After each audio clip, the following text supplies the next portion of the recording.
চারটা গুনাহ পাইলাম। এক নাম্বার মুখস্থ করে নাভির নিচে কাপড় চলে যায়, দুই নাম্বার পিছনের নিতম্ব দেখা যায়, চার নাম্বার দাঁড়ায় দাঁড়ায় পেশাব করার কারণে পানি ছিটে দাঁড়ায় দাঁড়ায় পেশাব করাও তো আরেকটা গুনাহ। চার নাম্বার হলো পেশাবের ঢিলা কুরুপ ব্যবহার করতে পারে না। পাঁচ নাম্বার হলো টাকনোর নিচে কাপড় চলে যায়। কিসের নিচে বলেন? এই প্যান্ট এমন সিস্টেমে বানানো যেই প্যান্ট উপরে উঠানো যায় না, টাকনোর নিচে কাপড় চলে যায়। আর নবীজি হাদিসের মধ্যে বলেন আল্লাহ পাক রব্বুল আলামিন তিন ব্যক্তির সাথে হাসরের ময়দানে কথা বলবেন না। লা ইউকাল্লিমুহুমুল্লাহু ইয়াওমাল কিয়ামাতি ওয়া লা ইউযাক্কিহিম ওয়া লাহুম আযাবুন আলীম। হাসরের ময়দানে কোনো কথাই বলবেন না, কোনো আত্মশুদ্ধিও করবেন না, তাদের জন্য রয়েছে যন্ত্রণাদায়ক শাস্তি। কাদের জন্য? তিন ব্যক্তির জন্য। কয় ব্যক্তির জন্য? তিন ব্যক্তির জন্য। আল্লাহ কোনো কথাই বলবেন না। মাস্টারে তার ছাত্রদের পিটায়, আরেক ছাত্র লোকে কথাই পায় না। কোন ছাত্রের উপরে বেশি রাগ? বেশি রাগ কোন ছাত্রের উপরে? যেটার সাথে কথাই পায় না এটার উপরে বেশি রাগ। আল্লাহ পাক রব্বুল আলামিন তিন ব্যক্তির সাথে কথাই বলবেন না। এক নাম্বার হলো যারা নিয়মিত মদ খায়, আরেক নাম্বার হলো হুজুর আপনারা আমি ওই দিন একটা পাঞ্জাবি দিছিলাম, এই খোটা দেয়, কি দেয়?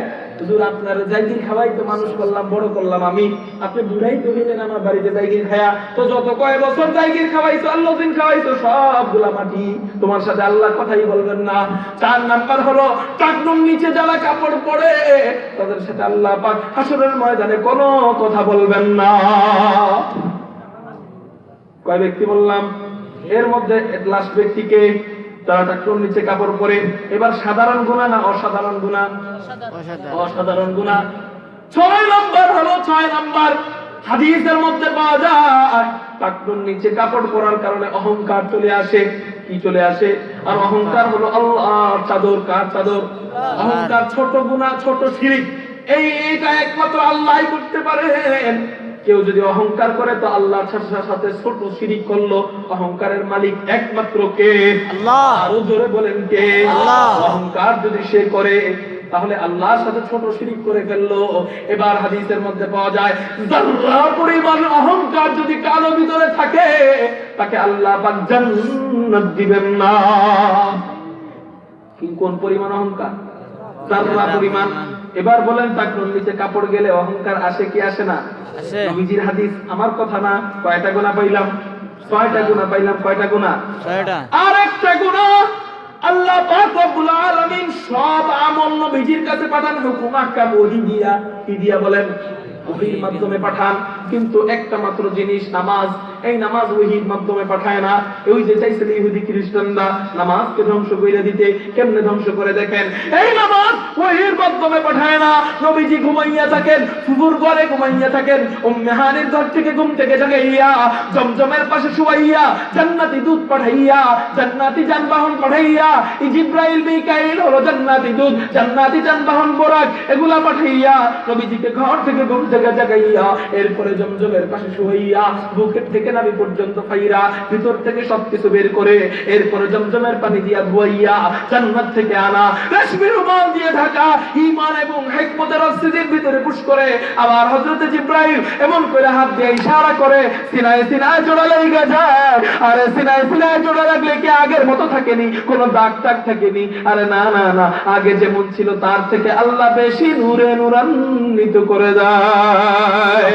শাফিঈ রোজে জাযা ওয়া গা খতিবে আম্বিয়া, শাফিঈ রোজে জাযা ওয়া গা খতিবে আম্বিয়া, সাহিবে হাউজ লিওয়া জিল্লে খুদা রোজে আতীদ, সাহিবে হাউজ লিওয়া জিল্লে খুদা রোজে আতীদ, সাহিবে খুলকে আযীম মজহরে জুদে আमीम, आयते रहमत के शाने उरऊ बुस्तो रहीम, रहमतुल लिल आलमी खानदश खुदा बंदे करीम, रहमतुल लिल आलमी खानदश खुदा बंदे करीम, खल्क़ु खुल्क़ु कौल फ़अलु हदी समते वो हमीद, खल्क़ु खुल्क़ु कौल फ़अलु हदी समते वो हमीद।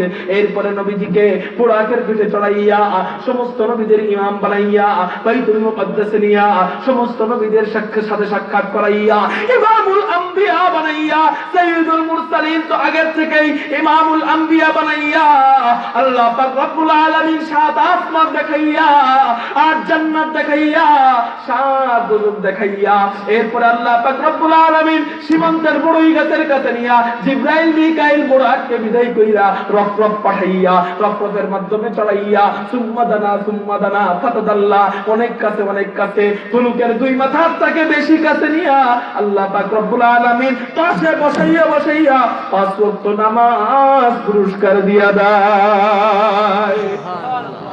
এই নামাজ সবকিছু দিতে ওহীর মাধ্যমে এই নামাজ ডাইরেক্ট সামনে নিয়া এবার বলেন এই নামাজের গুরুত্ব কম না বেশি? তো মুসলমানদের ঈমানকে ধ্বংস করবে নামাজ কে দূরে সরানোর মাধ্যমে। তো নামাজকে কেমনে দূরে সরাবে? এমন একটা প্যান্ট পরায় দাও যেই প্যান্ট নিয়ে রুকু করতে পারবে না, ও সিজদাও করতে পারবে না। যদি ও রুকু সিজদা করতে পারে ওই প্যান্ট নিয়ে ও ঢিলা কুরুক ব্যবহার করতে পারবে না, ওই প্যান্ট নিয়ে বৈশা করতে পারবে না। তো যতদিন ওর ঘরের মধ্যে সেই প্যান্ট থাকবে ততদিন ও বেনামাজি থেকে যাবে। হুজুর বলবে হুজুর আগামীকালকে বলবো আজকে না পাক, তো আগামীকালকে তো সেই প্যান্টই পরবো, ঠিক না? আজকে না পাক আগামীকালকে সেই প্যান্ট পরে আবার তো পাক হইবই, একই না পাক। যতদিন সেই ঘরের মধ্যে সেই প্যান্ট থাকবে ততদিন পর্যন্ত নামাজি হইতে পারবে না। এই জন্য 7টা গুনাহ নিয়ে ও যদি ওই অবস্থায় মরে, ওই প্যান্ট থাকা অবস্থায় মরে, 7টা গুনাহ নিয়ে ওর মওত হবে। নাউজুবিল্লাহ।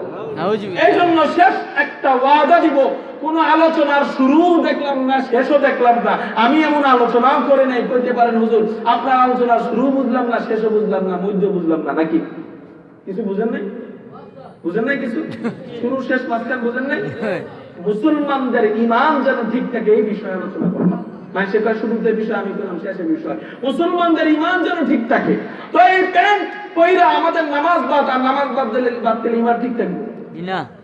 এই জন্য আরেকটা ওয়াদা দিয়ে যাবো, হুজুর আমার জীবন জাকাত থাক, আমি নিজে প্যান্টের মাপ বানায়া কাইটা গস কিনা বানায় নিব, তারপরে ওদের কিনা প্যান্ট আমরা পরুম না। কারা রাজি আছি হাত উঠায় আল্লাহকে দেখায়। অর্ধেক হাত উঠায় এমনি, হাত উঠায় একজনে, মানে অর্ধেক পরবো, পরের থেকে আরেকজনে হাত উঠায় এমনি, সাপের মধ্যে উপরে উঠে আবার নিচে দিক নামায়। কারা রাজি আছি? ওই প্যান্ট পরবো না তো ইনশাআল্লাহ। খ্রিস্টানের বানানো প্যান্ট পরে 7টা কবিরা গুনাহ করবো না তো ইনশাআল্লাহ। আল্লাহ আমাদেরকে হাত নামা সমস্ত প্রকার চক্রান্ত থেকে আমাদেরকে হেফাজত করুন, ঈমানকে হেফাজত করুন।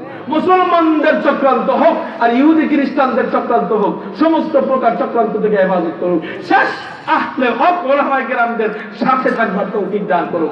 শেষ আহলে হক উলামায়ে কেরামদের সাথে থাকবার তৌফিক দান করুন। ওয়া মা আলাইনা ইল্লাল বালাগ। আসসালামু আলাইকুম ওয়া রাহমাতুল্লাহি ওয়া বারাকাতুহু।